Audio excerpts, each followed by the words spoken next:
குடியுரிமை. குடியுரிமை அப்படின்னு சிட்டிசன் என்ற சொல் வந்து எந்த மொழியிலேருந்து வந்திருக்கு? லத்தீன் மொழி சொல். என்ன மொழி சொல்லு? லத்தீன் மொழி சொல் சிவிஸ் அப்படின்ற இதுலேருந்து வந்திருக்கு. இதன் பொருள் வந்து ஒரு நகர அரசில் வசிப்பவர் அப்படின்ருக்காங்க. இது வந்து குடியுரிமை எந்த பகுதியில இருக்கு அப்படின்னா, பகுதி 2ல இருக்கு. சட்டப்பிரிவு வந்து பார்த்தீங்கன்னா, 5லிருந்து 11 வரைக்கும் குடியுரிமை பத்தி சொல்லுது.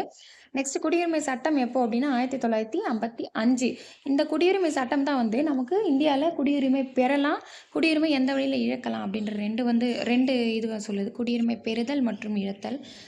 இந்திய அரசியலமைப்பு சட்ட திருத்தத்தால வந்து குடியுரிமை எத்தனை முறை திருத்தப்பட்டிருக்கு அப்படின்னா 9 முறை திருத்தப்பட்டிருக்கு. பழைய புக்கில் 8 முறை கொடுத்துருப்பாங்க. இது வந்து 9 முறை திருத்தப்பட்டிருக்கு. அப்புறம் நெக்ஸ்ட் வந்து குடியுரிமை பெறுதல் மொத்தம் எத்தனை வழிகள்னா 5 வழிகள். குடியுரிமை இழத்தல் வந்து 3 முறையில் வந்து இழக்கிறாங்க. பெறுதல் வந்து பார்த்தீங்கன்னா பிறப்பின் மூலம், வம்சாவளி மூலம், பதிவின் மூலம், இயல்புரிமை மூலம், பிரதேச நாடுகள் இணைவின் மூலம். ஸோ 5 வழிகள். குடியுரிமை இழத்தல் வந்து பார்த்திங்கன்னா தாமாகவே முன் வந்து திறக்கிறாங்க இல்லையா, அது குடியுரிமை இழக்கிறது ஃபர்ஸ்ட் ஒன்.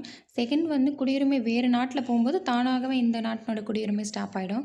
தேர்ட் ஒன் இயல்புரிமை மூலம் மோசடி செய்து இல்லை வந்து தவறான வழிகளில் இது பண்ணும்போது ஒரு சிறை தண்டனை பெற்றிருக்காங்க அப்படின்னும் போது அவங்களுக்கு ஆட்டோமேட்டிக்காக வந்து குடியுரிமை வந்து இழக்க செய்யும். அதாச்சும் மத்திய அரசு அவங்க மேலே சட்ட நடவடிக்கை மாரி எடுத்து அவங்க குடியுரிமை இழந்துருவாங்க. நெக்ஸ்ட் வந்து அடிப்படை உரிமைகள். அடிப்படை உரிமைகள் வந்து பார்த்தீங்கன்னா பகுதி 3ல் இருக்குது. 12 ஆர்டிக்கல் வந்து 12லேருந்து 35 வரைக்கும் அடிப்படை உரிமைகள். அமெரிக்க ஐக்கிய நாடுகளுடைய அரசியலமைப்பினுடைய அடிப்படை உரிமைகள் வந்து அந்த தாக்கத்தால் தான் வந்து பார்த்திங்கன்னா அடிப்படை உரிமைகள் நமக்கு வந்துச்சு அப்படின்றாங்க. முதலில் இந்திய அரசியலமைப்பு 7 அடிப்படை உரிமைகளை கொண்டிருந்துச்சு. தற்போது வந்து 6 அடிப்படை உரிமைகள் மட்டுமே தான் இருக்குது. ஏன்னா சொத்துரிமையை வந்து தூக்கிட்டாங்க. சொத்துரிமையை எடுத்துகிட்டு போய் சாதாரண உரிமையாக வந்து பார்த்திங்கன்னா வச்சுருக்காங்க. 307 வந்து வச்சுருப்பாங்க. அது நெக்ஸ்ட் பார்க்கலாம். இந்திய அரசியலமைப்புடைய பகுதி 3 வந்து இந்தியாவினுடைய மகாசாசனம் அப்படின்னு சொல்லிட்டு சொல்கிறாங்க. ஓகேங்களா. நெக்ஸ்ட் வந்து பார்த்தீங்கன்னா சட்டப்பிரிவு 32 அரசியலமைப்புக்கு உட்பட்டு தீர்வு காணும் உரிமை. இந்த சட்டப்பிரிவு 32 தான் டாக்டர் பிஆர் அம்பேத்கர் என்ன சொல்கிறாரு அப்படின்னா அரசியலமைப்பினுடைய இதயம் மற்றும் ஆன்மா அப்படின்னு சொல்லிட்டு சொல்கிறாரு.